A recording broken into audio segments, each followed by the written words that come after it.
As-Sunnah foundation ও শায়েখ আহমদুল্লাহ। ব্যক্তি ও প্রতিষ্ঠান যেন গেঁথে আছে একই সুতোয়। স্মরণকালের ভয়াবহ বন্যায় অসহায়দের সর্বোচ্চ ত্রাণ বিতরণকারী ও আশার স্থল হলেন এই ব্যক্তি এবং এই প্রতিষ্ঠানটি। এর আগেও 2022 সালের সিলেট ও সুনামগঞ্জের বন্যায় ত্রাণ কার্যক্রম পরিচালনা করে প্রশংসিত হয়েছিল এই সংস্থাটি। অথচ আজও আমাদের দেশের মেইনস্ট্রিম মিডিয়াগুলোর অন্তরালেই রয়ে গেলেন এই মহান ব্যক্তি ও তার প্রতিষ্ঠান আসুন্নাহ ফাউন্ডেশন। শায়েখ আহমদুল্লাহ অত্যন্ত নম্র, ভদ্র ও বিনয়ী একজন ইসলামিক আলোচক হিসেবে সর্বজন গৃহীত ও প্রশংসিত।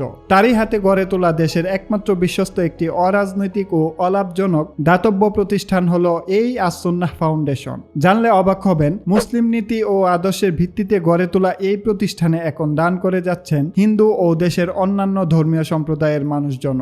আমরা বিস্তারিত আলোচনা করব এই মহান ব্যক্তি ও তার প্রতিষ্ঠান আসুন্নাহ ফাউন্ডেশন নিয়ে। আসুন্নাহ ফাউন্ডেশনের হয়ে শায়েখ আহমদুল্লাহ মানবতার কাজ করে যাচ্ছেন অনেক আগে থেকেই। তবে সর্বদা দাড়ি টুপি পরে থাকা এই ইসলামিক পণ্ডিতকে আমাদের দেশের মিডিয়া হাইলাইট করেনি এতদিন। উল্টো বিগত সরকারের কিছু দোসর যারা এই সংগঠনটিকে কলুষিত করার পায়তারা করে গিয়েছে দিনের পর দিন। এদেশে ইসলাম বিদ্বেষী কিছু চর ছিল যারা শায়েখ আহমদুল্লাহর মতো সাদাসিধে জীবনযাপন করা ব্যক্তিটির এরূপ মহতী কাজকে সহ্য করে নিতে পারেনি। অথচ সাম্প্রতিক সময়ের এই বন্যায় দেখা যাচ্ছে ব্যক্তি আহমদুল্লাহর নমনীয়তা ও আসুন্নাহ ফাউন্ডেশনের কর্মযজ্ঞে মুগ্ধ হয়ে এই সংস্থায় দান করছে বিভিন্ন পূজা উদযাপন কমিটিও। দুর্গাপূজা উপলক্ষে জমানো টাকা কোনো সংকোচ ছাড়াই তুলে দেওয়া হচ্ছে শায়েখ আহমদুল্লাহর হাতে। আজ ধর্ম, বর্ণ, জাতি নির্বিশেষে সকলের ভরসার জায়গায় পৌঁছে গিয়েছে শায়েখ আহমদুল্লাহ ও তার প্রতিষ্ঠান।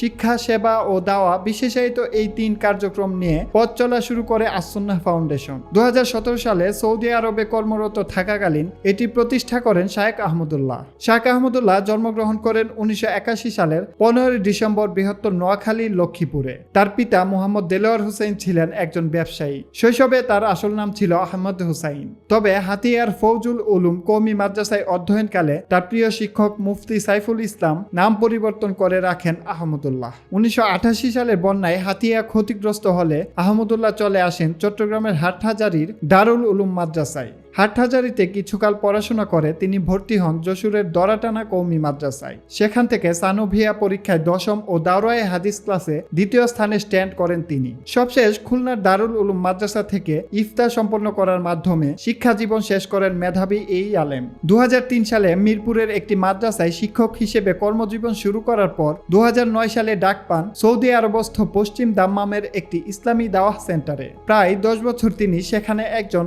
অনুবাদক ও ধর্মীয় প্রচারক হিসেবে কর্মরত ছিলেন। চাইলেই তিনি সেখানে একটি লাক্সারিয়াস লাইফ কাটিয়ে দিতে পারতেন। কিন্তু কোনো এক সময় দুবাইয়ের একটি প্রোগ্রামে তার সাক্ষাৎ হয় দেশের আরেক প্রাজ্ঞ আলেম ডক্টর আব্দুল্লাহ জাহাঙ্গীর খন্দকারের সাথে। খন্দকার আব্দুল্লাহ জাহাঙ্গীর, যিনি আসুন্নাহ ট্রাস্ট নামে একটি সেবামূলক প্রতিষ্ঠান প্রতিষ্ঠা করেছিলেন, তার অনুপ্রেরণাতেই দেশের জন্য কাজ করার প্রয়াসে সৌদিতে থেকেই আহমদুল্লাহ প্রতিষ্ঠা করেন স্বপ্নের আসুন্নাহ ফাউন্ডেশন। এরপর 2018 সালে দেশে ফিরে পুরোদমে শুরু করেন এই আসুন্নাহ ফাউন্ডেশনের কাজ। করোনা মহামারী থেকে শুরু করে বন্যার্তদের সহযোগিতা ও ত্রাণ বিতরণের মধ্য দিয়ে দেশের সর্বস্তরের আর্তমানবতার নানামুখী কল্যাণকর কাজ করে যাচ্ছে এই প্রতিষ্ঠানটি। তাছাড়া আসুন্নাহ ফাউন্ডেশনের হাত ধরেই কর্মসংস্থানের সুযোগ হয়েছে দেশের বহু মানুষের। আর তাই খুব অল্প সময়ের মধ্যেই শায়েখ আহমদুল্লাহর জনপ্রিয়তার এক অন্যতম কারণ হয়ে উঠেছে এই প্রতিষ্ঠানটি।